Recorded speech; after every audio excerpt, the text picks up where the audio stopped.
So here's something interesting. The cost of the crime problem to the South African economy is estimated by the World Bank to be at around 700 billion rand. This was in 2023. That's a really big number. In fact, it's about 9.6% of our nominal GDP as South Africa. You're also likely wondering how they got to this number. Well, it combines transfer costs and other costs that are associated with stolen property, security and protection costs, and also most crucially, the lost opportunity cost from crime. The things that we rarely speak about post a crime being committed. The truth is that a high crime rate damages the economy and the society in various ways, and it also contributes massively to the misallocation and inefficient use of resources. Basically, it's money that you or the government could have used for growth and making your life better. This money is now used for security against crime and for the consequences of crime. Now, the unfortunate truth is that South Africa has a well-documented struggle with a high crime rate, particularly when it comes to violent offenses like murder, SA, and other offenses. And robberies consistently rank amongst the highest and most prevalent of concerning crime issues. So, in this piece, we're going to look at crime, its economic consequences, and how economic growth and employment can make South Africa safer. And also, we're going to look at some of the core costs that households have to bear due to having to deal with more crime. Now, Gauteng and KwaZulu-Natal often report the highest murder figures nationwide. Consider this. Between October and December of 2023, South Africa recorded a staggering 7,710 murders at an average of over 85.7 daily murders and 7,927 attempted murders. That averaged 88 potential deaths every single day. This starkly illustrates the extensive nature of the crime challenge that South Africa is faced with, which is just one of the components of a much larger and costly issue. As we've seen, the cost of crime in South Africa is a far-reaching and deeply impactful issue.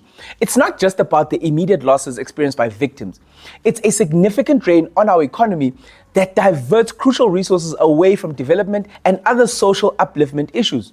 The amount of money spent on security, insurance, and even personal protection could be invested in education, healthcare, and job creation. This could lead to a more prosperous and equitable society. I've already told you about the murders and attempted murders, but I want us to go down the list so you can understand how this crime problem is so pervasive. When we look at sexual offenses, an absolutely unacceptable 15,200 plus cases are reported every single year, with 169.8 of these incidents happening every single day.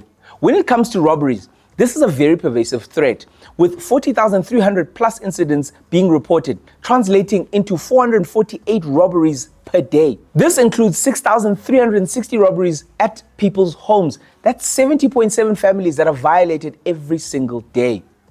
When looking at motor vehicle theft, the fear of losing your vehicle is a daily threat in South Africa.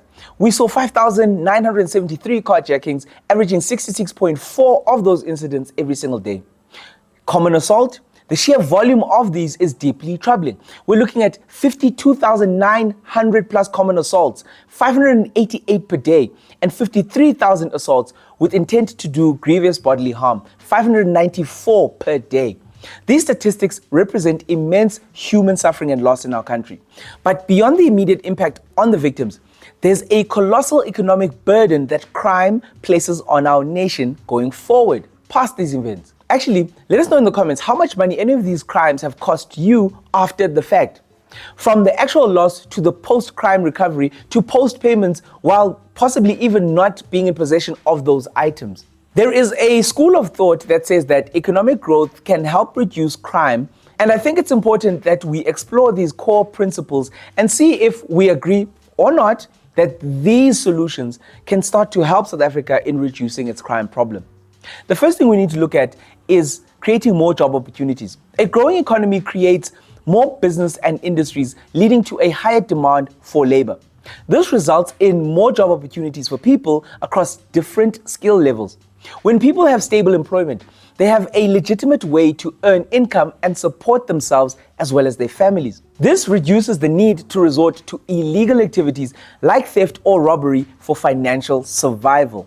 Number two, when income is increased, poverty can be reduced. Economic growth generally leads to higher average incomes. As more people find jobs and businesses thrive, the overall wealth of the nation increases. This starts to lead to a reduction in poverty levels. Also consider that poverty and financial desperation are often significant drivers for crime. When people have enough money to meet their basic needs and have hope for a better future, the incentive to commit crimes driven by necessity decreases as well.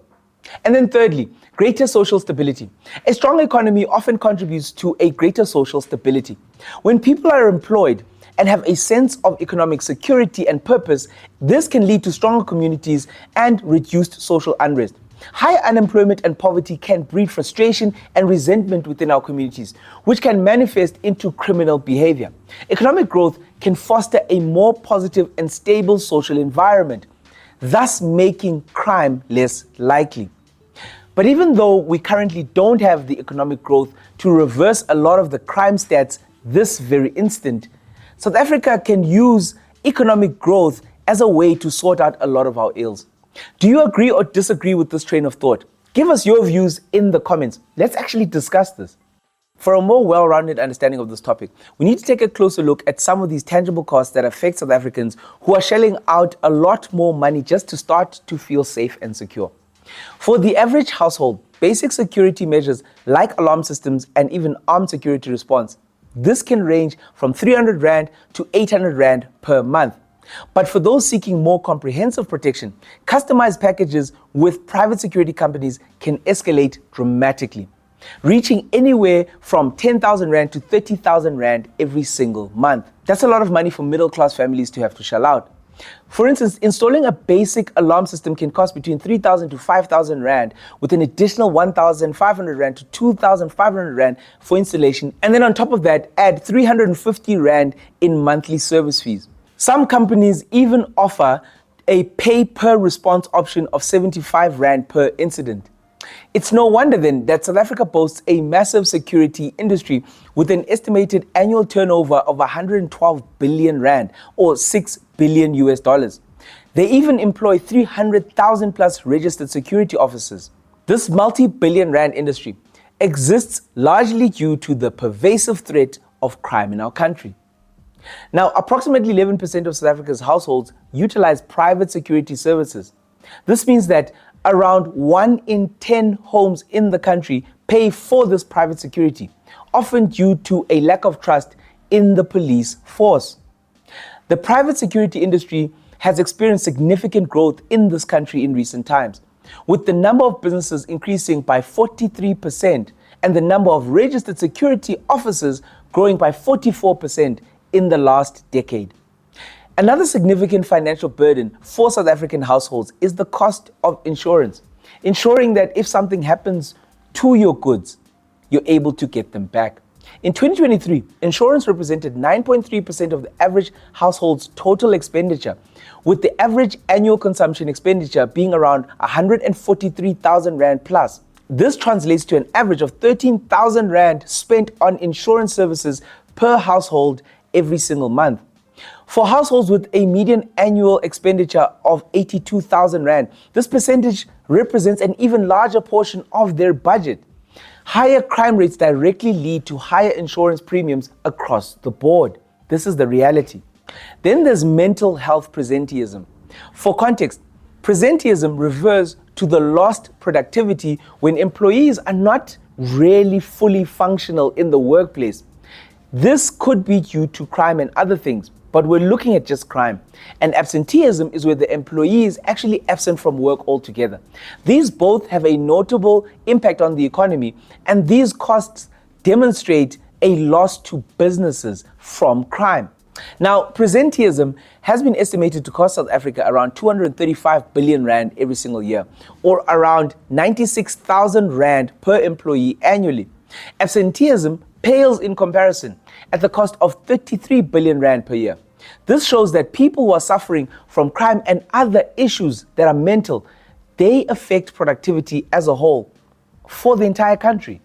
There is a correlation between the increases in both property and violent crime with significant increases in depression symptoms. Going further, the feeling of being under constant threat of attack has serious physical and psychological consequences for people. Then when we look at other things, for those who can actually afford it, extreme measures like bulletproofing your vehicles, These are things that are becoming a serious consideration, but this level of security comes at a very steep price because bulletproofing your car in South Africa can cost anywhere between 580,000 Rand to 1.5 million Rand. The entry-level B4 protection, which covers windows, doors, and rear seats, starts at around 580k as stated. But if you're looking for something a little bit more comprehensive, B6 protection, which includes the pillars, the floors, the roof, and also structural modifications, these can begin at a staggering 1.5 million Rand. The final cost of bulletproofing your car is also influenced by the type of vehicle that you own and also the modifications that are required. Similarly, if you're not in government, you don't get a state-funded protection officer. Thus, employing a personal bodyguard is a significant expense for the average person. For some people, this is seen as a necessary precaution for individuals who are faced with heightened security risks. The monthly cost of a bodyguard in South Africa typically ranges from 25,000 to 50,000 Rand a month, with the average cost being at around 30,000. This cost depends on the specific duties that the person has to undertake, the level of risk that you're under, and also the experience of the security professional. For some South Africans, the response for high crime rates involves acquiring a firearm for self-defense. However, this too comes with its own set of costs.